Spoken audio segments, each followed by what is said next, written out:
I call this Fisherman Jimmy Mack and the Boy. Jimmy Mack, a Gitxsan Indian, followed the rest of the people into the fishing business. He got a little boat and was able to go out fishing. And to kids, it was very exciting to go out with a fisherman, especially when the water was rough. Being a small boat, it would bounce around and be really fun for them, like modern day roller coaster would be. Generally, they got paid a set amount per summer, $50 or so, and that way they would be really happy. Most of the time, kids were a pain in the neck to have on board a boat. They had to have a life jacket on all the time because they would just do something without thinking. It was a big responsibility. I was fishing with my dad at 7 years of age. I was in the galley most of the time since my job description was being a cook. My dad got skinny the first year since I even burned the coffee.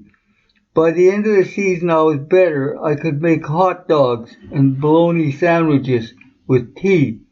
I also learned how to land a boat without smashing it into the floats. By the second season I was more confident. I could also make pancakes and panna dogs, a pancake with a wiener rolled in it. I also learned how to clean the boat. The galley was spotless and I could wash the hatches out with the best of them. When other fishermen heard that Dad was actually eating while fishing, they got a little envious. I only tell you this since it opened the door for other kids to get hired even though they were still considered a nuisance. All the boats were small, so that it was a really new thing to have a kid for a deckhand. Jimmy took on a young relative but let him into the stern of the boat too soon. He still didn't even have his sea legs yet. The waves threw him around the boat. The boy was proud that he had a gaff, a handle with a steel hook tied at one end, for pulling in large fish so they wouldn't tear the net. As Jimmy saw the island coming near with the river sweeping their boat and net towards it, he decided to pick up the net. He pushed the lever of the drum transmission to lock it in gear and stepped on the paddle to begin the drum rolling in the net. The river was swift, so he pulled the lever to speed up the engine. He was so busy pulling in the net and trying to take all the fish off that he didn't really watch the boy, who bent over the stern and quickly gaffed a large spring. The net was reeling in fast between the stern rollers. The big spring and the gaff flew up over the horizontal roller, with the gaff handle hitting the upright roller, levering the boy out of the stern of the boat, since he didn't want to lose the gaff and didn't let go of the handle. He flew into the water right on the net. Jimmy hollered, "Help!" as he jumped off the paddle and over the roller, pulling his knife out of his belt as he dove into the water where the boy went down. My dad, Percy, was just getting ready to pull in his net, since we were the next net upriver, heading towards the island. He heard the call and saw Jimmy go over the stern of his boat. Quickly he pulled out his knife and cut the rope of his cork line, which separated us from our net. Then he pushed the lever, putting the transmission into forward gear, and pulled the other lever, revving up the engine to get to Jimmy's boat as quickly as possible. There was another boat racing towards them from the slough, the shallow waterway behind the islands that lead to the canneries. As we closed the distance, we saw the boy pushed up onto the stern and a knife flashing as Jimmy cut the net from his legs. Jimmy's head never came to the surface. The weight of the net lead line was just too heavy since he wasn't swimming with his hands. The other fisherman jumped onto Jimmy's boat and grabbed the boy, pulling him into the stern well. Dad put the transmission into reverse and speeded up the engine as we came up to the cork line at the outer end of the net. About 40 corks were bobbing madly, showing the fight that was going on about 15 feet down. Jimmy didn't have the drum lock on because they made a lot of noise as the drum reeled in the net. As he tangled in the net, the drum reeled out, dropping him farther behind the boat. I could hear Dad crying as he hollered, "Hang on, Jimmy, we're coming."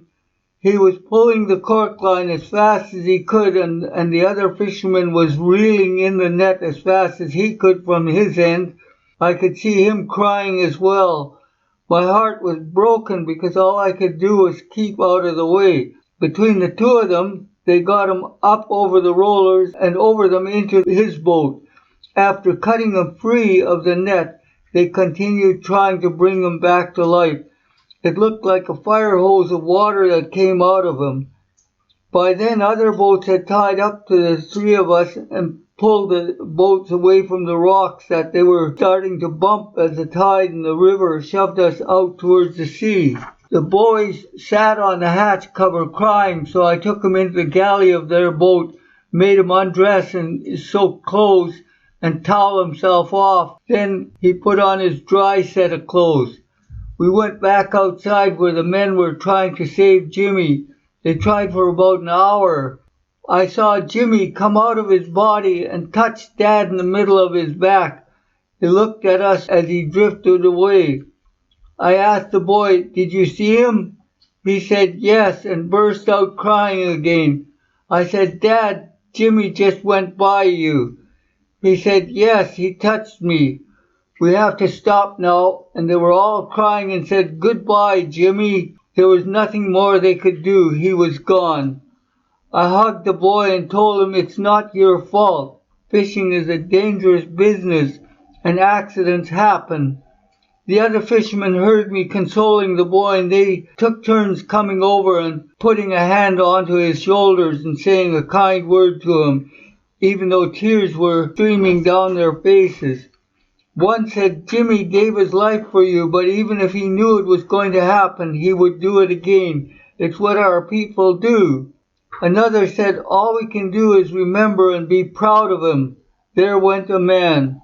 Another said, "You know that your life is valuable and you must not waste lightly by drinking booze or being lazy in school. He gave his life for your future to be fulfilled." Then Dad asked me to lower the flag to half-mast and we all towed his boat back to the cannery. Cannery workers had stopped. People lined the wharf and the floats were near the float tie-up. You see, in those days, no one had to call by phone. The people just knew. When people were under stress of any sort, there was always someone who heard what was happening, no matter how far away it was. Because these sensitive people were respected, everyone believed them. They knew that a high-quality human being had passed.